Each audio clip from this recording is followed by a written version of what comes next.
Friends, मैं Vimla Verma motivational speaker आज फिर हूँ आपके साथ एक नई बात करने, कुछ नया सीखने, कुछ आपसे सीखने और कुछ आपको बताने।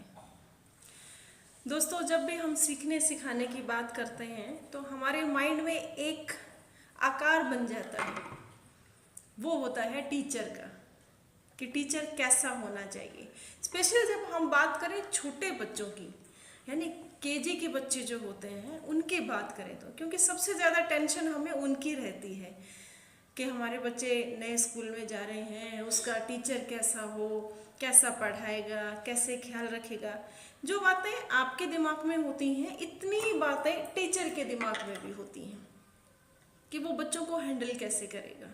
बहुत छोटे बच्चे होते हैं, सबकी सोच अलग, सबकी पसंद अलग, सबका व्यवहार अलग, तो इतने बच्चों को एक साथ हैंडल करना बहुत मुश्किल होता है।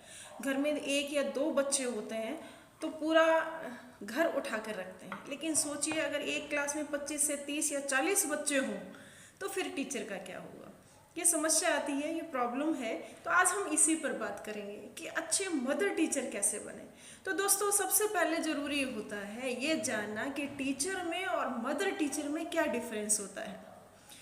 दोस्तों, बहुत बड़ा डिफरेंस होता है। टीचर सिर्फ एक, लेकिन मदर टीचर दो, यानी माँ भी और शिक्षक भी। जब दो चीज़ों को एक साथ जोड़ते हैं तो हमारी ड्यूटीज़ बहुत ज़्यादा बढ़ जाती हैं।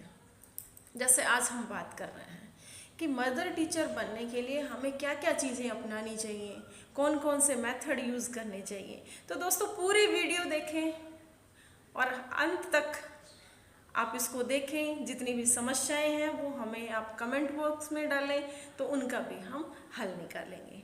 तो दोस्तों, आज का हमारा पहला पॉइंट है कि टीचर जो होता है उसको हमेशा खुश रहना चाहिए। अगर टीचर खुश नहीं होता तो वो बच्चों को क्या पढ़ाएगा। हर इंसान के जीवन में समस्याएं होती हैं, बहुत सारी समस्याएं होती हैं, पारिवारिक हो चाहे वो आर्थिक स्थिति की हो, बहुत सारी है।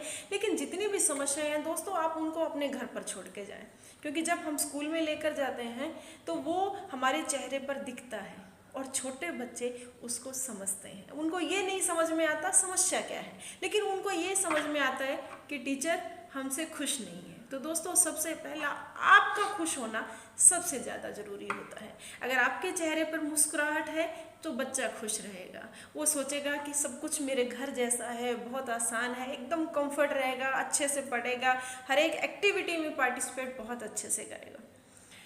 दूसरा हमारा टिप्स है दोस्तों कि बच्चों से जितनी चाहे हो आप खुलकर बात करें। उनको क्या पसंद है, उनको क्या नापसंद है, उनके घर में कौन से फैमिली मेम्बर है, उसको कहाँ बैठकर पढ़ना अच्छा लगता है, कौन से कलर की ड्रेस पसंद होती है। तो ये चीज़ें दोस्तों जानने के लिए हम बच्चों से बात करते हैं। ये इसके लिए नहीं कि उसके घर में क्या चल रहा है, ये इसके लिए कि बच्चा हमसे खुले, वो हमें अपनी माँ जैसा समझे, माँ जैसी उसको फीलिंग आए कि जैसे वो अपनी माँ से सारी बातें शेयर करता है वो हमसे भी करे। तो ज़रूरी है कि हम उससे खुलकर बात करें, बहुत सारी बात करें, ढेर सारी बात करें। दूसरा दोस्तों, बच्चों को किसी न किसी एक्टिविटी में इन्वॉल्व करके रखिए। मदर टीचर होती है, उसको क्लास वर्क करवाना होता है, होमवर्क भी देना होता है, एक्टिविटीज़ भी करवानी होती है। तो ज़रूरी है कि पूरा दिन वो बच्चों को किसी न किसी एक्टिविटी में इन्वॉल्व रखें। जैसे आप बच्चों को ड्राइंग के लिए दे सकते हैं, आप डांस के लिए दे सकते हैं, आप बच्चों को बोल सकते हैं कि ठीक है आप पोइम सुनाइए। तो इस तरह से आप हर एक बच्चे को इन्वॉल्व रखें। कहीं ऐसा ना हो कि एक दो बच्चे किसी कॉर्नर में बैठे हों, वो अपना खुद से कुछ वर्क कर रहे हो, नहीं, पूरी क्लास को आप इन्वॉल्व करिए। तो इससे बच्चे खुश रहते हैं, बच्चों में फ्रेंड सर्कल बढ़ता है, बच्चे एक दूसरे को जानते हैं। तो नेक्स्ट पॉइंट दोस्तों, बच्चों के साथ आप खुद बच्चा बनिए, सबसे ज़्यादा ज़रूरी पॉइंट है। अगर आप ये सोचते हैं मैं टीचर हूँ, वो बच्चे हैं, नहीं, आप बच्चों के साथ बच्चों जैसी हरकतें कीजिए। आप उनको स्टोरी सुना रहे हैं तो आप लोइन की स्टोरी सुना रहे हैं तो आप बताइए कि लोइन ने ऐसे किया, फिर डर लगा, फिर ये हुआ, ओ मैं तो डर गई। मतलब ये चीज़ें जो होती हैं बच्चों को लगेगा अरे मैम तो बच्चों जैसे ही है।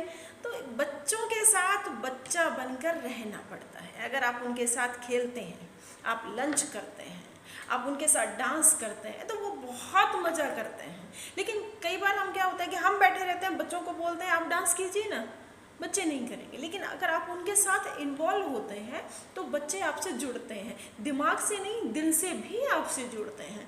देखिए कुछ ही समय निकलेगा तो वो देखिए आप पेरेंट्स की बात कम मानेंगे और आपकी ज़्यादा, यानी आपने जो कह दिया वो सब कुछ सही होगा और कोई कुछ भी कहे तो वो उनके लिए नहीं होता। तो उतना फेथ रखने के लिए बच्चों के दिमाग में अपनी इमेज बनाना भी बहुत ज़रूरी होता है।